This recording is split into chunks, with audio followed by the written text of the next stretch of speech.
शहर की तंग गली की छोर पर बने एक सुंदर से घर में एक बुजुर्ग दंपत्ति रहते थे। उस बुजुर्ग व्यक्ति का नाम विक्रम था। वो स्थानीय स्कूल में हेडमास्टर के रूप में काम करते थे।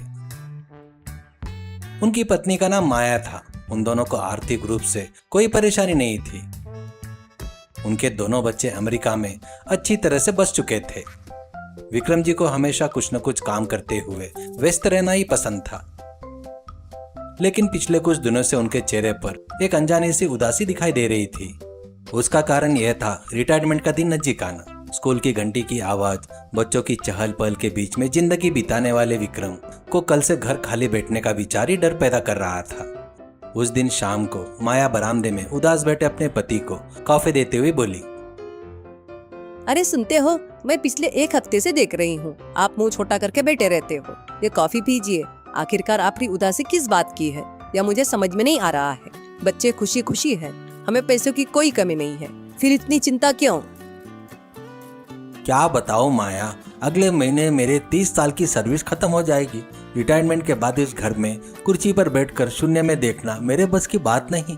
खाली बैठना मेरे लिए खुद को मारने के बराबर है।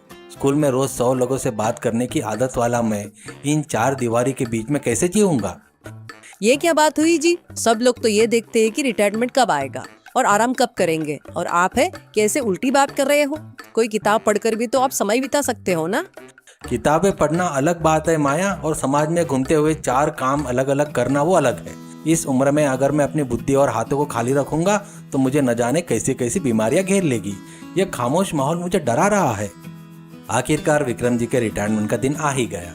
स्कूल में सहकर्मियों ने भव्य विदाई दी और सम्मान के साथ विदा किया। शाम को घर आते ही घर में फिर से वही सन्नाटा छा गया। ठीक उसी समय विक्रम जी का मोबाइल फोन बजा। अमेरिका से उनके बेटे और बहू का फोन था। उनके तुरंत बाद बेटी और दामाद भी लाइन पर आ गए। विक्रम जी ने स्पीकर ऑन करके बात करना शुरू किया। Hello daddy, happy retirement. इतने साल तक आपने बहुत मेहनत की, अब बस कीजिए। कल ही हम आपके टिकट बुक्स कर रहे हैं। आप और मम्मी यहाँ दोनों अमेरिका आ जाइए या हमारे पास रहिए और आराम कर सकते हो। नहीं बेटा, मुझे अमेरिका आना पसंद नहीं है। अगर मम्मी से पूछो तो शायद वो आ जाएगी, लेकिन मैं तो बिल्कुल नहीं आऊंगा। ये क्या बात हुई डैडी? वहाँ उस पुरानी गली में आप दोनों अकेले क्या करेंगे? यहाँ आएंगे तो नाती पोते के साथ अच्छा समय बिता सकते ना। हमारे साथ रहिए ना डैडी। बच्चों, मैं तुम्हारे प्यार को समझता हूँ, लेकिन वहाँ आकर तुम्हारे घर में बैठकर तुम पर बोझ बनना मुझे पसंद नहीं। तुम्हारी लाइफस्टाइल अलग है, मेरी सोच अलग है। वहाँ दिन भर घरों में ताले लगे रहते हैं। मैं उस देश में नहीं जी सकता बेटा, मैं यहीं अपने देश में रहूंगा। डैडी, बोझ की क्या बात है भला? आपको जो भी चाहिए हम सब देख लेंगे ना। यहाँ बहुत शांति रहती है। वही तो मैं नहीं चाहता बेटा। किसी पर निर्भर होकर मुझे जीना बिल्कुल पसंद नहीं। मुझे मेरे रास्ते पर छोड़ दो, मुझे यहाँ कोई परेशानी नहीं है। फोन रखने के बाद विक्रम जी और ज्यादा उदास होकर सोफे पर पीछे और झुक गए। बच्चों को बुलाने पर भी न जाने की मजबूरी और यहाँ रहकर क्या करे, यह न समझ पाने की उलझन उन्हें सताने लगी। अगले दिन सुबह विक्रम जी से मिलने उनका पुराना दोस्त पांडे आया। पांडे बहुत ही मजाकिया इंसान थे। वो हमेशा नए नए आइडिया के साथ बिजनेस माइंड से सोचते रहता। विक्रम ने अपने दिल का सारा दर्द पांडे के सामने रख दिया। देख पांडे, नौकरी चली गई, बच्चे अमेरिका बुला रहे हैं, जाओ तो वहाँ खाली बैठना पड़ेगा। यहाँ रहा तो खाली बैठना मेरे बस की बात नहीं। जिंदगी बिल्कुल अर्थहीन लग रही है। देख विक्रम, इतने साल मेहनत से काम करने के बाद अब खाली बैठना वाकई मुश्किल है। मैं तुम्हारे दर्द को पूरी तरह समझ सकता हूँ। अमेरिका जाकर बच्चों पर बोझ बनना तुम्हें पसंद नहीं, ये भी मैं समझ गया। इसलिए मेरे पास एक बेहतरीन प्लान है। तुम्हारे खुद के गाँव में हाईवे के किनारे तुम्हारी एक जमीन है ना? हाँ, वो हाईवे के पास 2 एकड़ जमीन खाली है, उसका क्या करूँ? एक छोटा सा घर बना लो। घर के आगे एक सुंदर सा ठेला लगाकर उस पर देसी नाश्ता बनाकर बेचो। क्या पागल हो गए हो क्या तुम? मैं हेडमास्टर हूँ, मुझसे हाईवे के किनारे ठेला लगाकर टिफिन बेचने को कह रहे हो? लोग देखेंगे तो क्या सोचेंगे? मेरे बच्चों की इज्जत का क्या होगा? यही तो तुम गलती कर रहे हो विक्रम। कई देश में हर चीज को बिजनेस के नजरियों से देखा जाता है। वहाँ काम के आधार पर सम्मान नहीं होता, बल्कि काम करने के तरीके से होता है। जब तुम घर पर होते हो तो अपना खाना खुद का खुद बनाकर खाते हो ना। उसी खाने को अगर तुम थोड़े बड़े पैमाने पर बनाकर बाहर के लोगों को बेचोगे तो उससे पैसा कमा सकते हो। समय का समय कट जाएगा, लोगों का आना जाना लगा रहेगा और तुम बोर भी नहीं होंगे, और ऊपर से एक्स्ट्रा पैसे भी मिल जाएंगे। इसमें शर्म वाली बात क्या है? अरे अजी पांडे जी जो कह रहे हैं वो सही है, वो मुझे भी सही लग रहा है। खाना बनाने में मैं भी आपकी मदद करूंगी। रोज नए नए लोगों को देखने को मिलेगा, आपकी उदासी भी गायब हो जाएगी।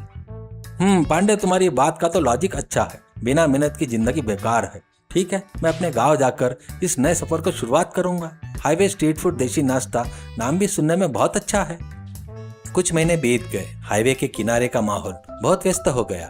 लारियां और कारें जहां तेजी से गुजर रही थी, उस रोड के किनारे हरे भरे पेड़ों के बीच में विक्रम जी ने एक छोटा सा खपरेल घर बना लिया। घर के आगे बहुत ही साफ सुथरे और पारंपरिक तरीके से एक बड़ा सा ठेला तैयार किया। उस पर हाईवे स्ट्रीट फूड देसी नाश्ता का बोर्ड लगाया।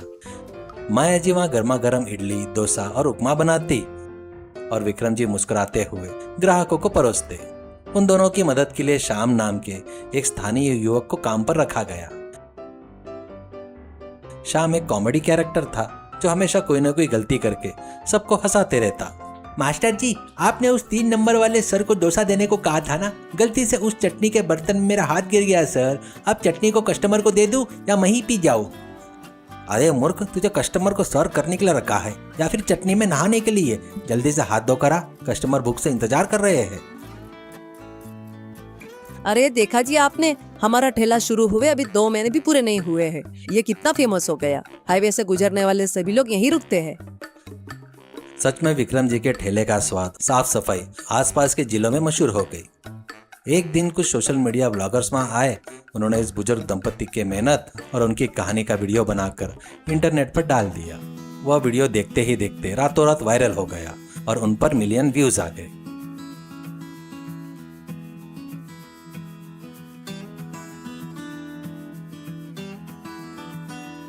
ये देखकर अमेरिका में रहने वाले बेटे बहू हैरान हो गए। उन्होंने तुरंत इंडिया के लिए टिकट बुक किए और यहाँ पर आ गए।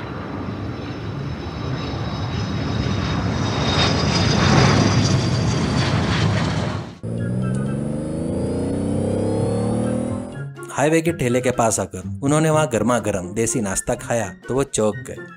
डैडी, मम्मी, सच में आप दोनों ग्रेट है। हमने आपको अमेरिका बुलाने की जिद करके गलती की थी। यहाँ आपकी खुशी और आपकी मेहनत देखकर हमें आप पर गर्व हो रहा है। ऐसा स्वाद अमेरिका में कहीं नहीं मिलता डैडी। हाँ डैडी, सोशल मीडिया पर आपका वीडियो देखकर हमारे सारे दोस्त हमसे पूछ रहे हैं। आपको देखकर हमें बहुत कुछ सीखना है। आपके इस सेल्फ रिस्पेक्ट को हमारा सलाम। बच्चों की तारीफ सुनकर विक्रम और माया की आंखें खुशी और आंसुओं से भर गई। बच्चे कुछ दिन उनके साथ रहे, उनकी खुशी देखी और फिर वापस अमेरिका चले गए। एक दिन दोपहर को मौसम बहुत गर्म था। ग्राहकों की भीड़ थोड़ी कम थी।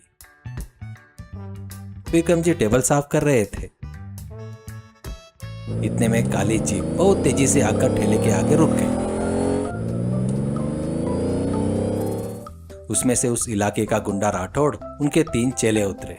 राठौड़ के हाथ में एक बड़ा सा डंडा था। आते ही उसने ठेले पर रखे बर्तनों को डंडे से मारना शुरू किया। आसपास बैठे 2 ग्राहक डर के मारे भाग गए। ए बड्डे, यहाँ बिना परमिशन के इतना बड़ा बिजनेस कैसे चला रहा है रे? सुना है रोज हजारों कमा रहा है। इस एरिया में ठेला लगाना है तो मुझको हफ्ता देना पड़ेगा। यह नहीं मालूम क्या? शराफत से महीने के 50,000 रुपए मेरे हाथ में रख, नहीं तो इस ठेले को हाईवे पर ही फूंक दूंगा। सावधान। अरे अजी, ये तो कोई बहुत बड़ा गुंडा लग रहा है। पुलिस को फोन क्यों नहीं करते? विक्रम बहुत शांत और साहसी आवाज में, बाबू तुम जानते हो कि मैं कौन हूँ जो मुझसे इस तरह बात कर रहे हो? थोड़ा सोच समझ कर बात करो। तू कोई भी हो, मुझे क्या बुड्ढे, प्रधानमंत्री है या राष्ट्रपति? इस एरिया का भाई हूं मैं। मेरी बात नहीं सुनेगा तो तेरी जान हवा में उड़ जाएगी, समझा? भाई साहब, हमारे मास्टर जी बहुत डेंजर सर है। इनके हाथ में अगर स्केल आ जाए तो अच्छे अच्छे की हवा निकल जाती है। प्लीज सर, उन्हें कुछ मत कीजिए। मुंह बंद रख गधे अपना। बुड्ढे पैसा निकालता या नहीं? विक्रम जेब से फोन निकालते। बस 5 मिनट सब्र करो बाबू, मुझे 3 लोगों को फोन करना है। उसके बाद तुम जो पैसे मांग रहे हो मैं खुद दे दूंगा। विक्रम जी फोन निकालकर एक के बाद एक 3 बैक टू बैक कॉल किए। उन्होंने सिर्फ इतना कहा, मैं आपका विक्रम सर बोल रहा हूँ, जरा मेरे ठेले के पास एक बार आइए। उधर से क्या जवाब आया ये तो पता नहीं, लेकिन विक्रम जी के चेहरे पर मुस्कान आ गई। राठौड़ हाथ बांधकर खड़ा हो गया। देखते हैं तेरी यह बुड्ढे की अकल क्या करती है। ठीक 10 मिनट बाद हाईवे पर सायरन की आवाजें गूंजने लगी। दूर से 3 आलीशान कारें गाड़ियां तेजी से आई। एक गाड़ी पर कलेक्टर लिखा था, दूसरी गाड़ी पर एसपी और तीसरी गाड़ी पर एमएलए लिखा था। वे तीनों बड़े अधिकारी कार से उतरे और सीधे विक्रम जी की तरफ बढ़े। यह देखकर राठौड़ की गिद्दी बन गई और उसके चेले दुम दबाकर भाग गए। कलेक्टर विक्रम जी के पैर छूकर, नमस्ते सर, कैसे हैं आप? आपका फोन आना ही हमारे लिए सौभाग्य है। सर, हमें पता चला कि आपने यहाँ ठेला लगाया है। हम तीनों वैसे भी आपसे मिलने आने वाले थे, लेकिन आज आपने खुद बुला लिया। क्या समस्या है सर? हाँ सर, आप हमारे गुरुजी हैं जिन्होंने हमें अक्षर सिखाए हैं। आज हम जिस मुकाम पर है वो आपके दिए हुए संस्कार की वजह से है। क्या किसी ने आपको परेशान किया है क्या सर? वो देखो, वहाँ राठौड़ नाम का गुंडा है ना, कह रहा है कि इस एरिया में ठेला चलाना है तो मैंने के 50,000 रुपए रिश्वत देनी होगी, नहीं दी तो ठेला फूंक दूंगा बोला। यह बात सुनते ही एसपी गुस्से में आकर बोले, ए राठौड़, जानता है यह बुजुर्ग कौन है? इस जिले के कलेक्टर और मैं इस एरिया का एसपी हूँ। हम इन्हीं के पास पढ़कर निकले हुए स्टूडेंट हैं। आज हम इन कुर्सियों पर बैठे हैं तो उसका कारण इनकी दी हुई शिक्षा और अनुशासन है। ऐसे गुरु को तू धमकाता है, तुझे जेल में डालकर सड़ा दूंगा। राठौड़ कांपते हुए, सर, मुझे माफ कर दीजिए सर, मुझे नहीं पता था कि आप इतने बड़े तोप हैं। मुझसे बहुत बड़ी गलती हो गई। अब जिंदगी में कभी हाईवे की तरफ नहीं आऊंगा सर, मुझे माफ कर दीजिए। सर इसे अंदर डालिए। विक्रम सर, आपके ठेले को कोई परेशानी न हो इसके लिए मैं पर्सनल सिक्योरिटी का इंतजाम कर दूंगा। आप बिना किसी डर के अपना बिजनेस चलाइए। ये हुई ना बात, हमारे मास्टर जी का पावर देखा भाई साहब, पढ़े लिखे इंसान का पावर कैसा होता है, अब तो पता चला ना। इसके बाद तीनों अधिकारियों ने विक्रम जी और माया जी के हाथ का गर्मा गर्म देसी नाश्ता बड़े चाव और तृप्त से खाया। सर, आपके हाथ के स्वाद का जादू आज भी वैसा ही है सर। यह कहकर उन्होंने विक्रम जी की तारीफ की, राठौड़ को जीभ में डालकर वहां से चले गए। विक्रम जी ने बहुत गर्व और खुशी के साथ अपने बिजनेस को फिर से जारी रखा। उम्र चाहे जो भी हो, अपनी मेहनत और स्वाभिमान के साथ सम्मान पूर्वक जीना ही सबसे उत्तम है। कोई भी काम या नौकरी छोटी नहीं होती। हमारी मेहनत ही हमारी पहचान बनती है। ईमानदारी से शिक्षा देने वाला गुरु समाज में हमेशा आदरणीय व्यक्ति होता है। उनके द्वारा कमाए गए अच्छे छात्र ही उनकी असली पूंजी, उनकी सुरक्षा होती है। अतीत में किए गए हमारे अच्छे कर्म और बांटी गई शिक्षा भविष्य में किसी न किसी रूप में हमारे लिए पहाड़ जैसी ढाल बनकर खड़े हो जाते हैं।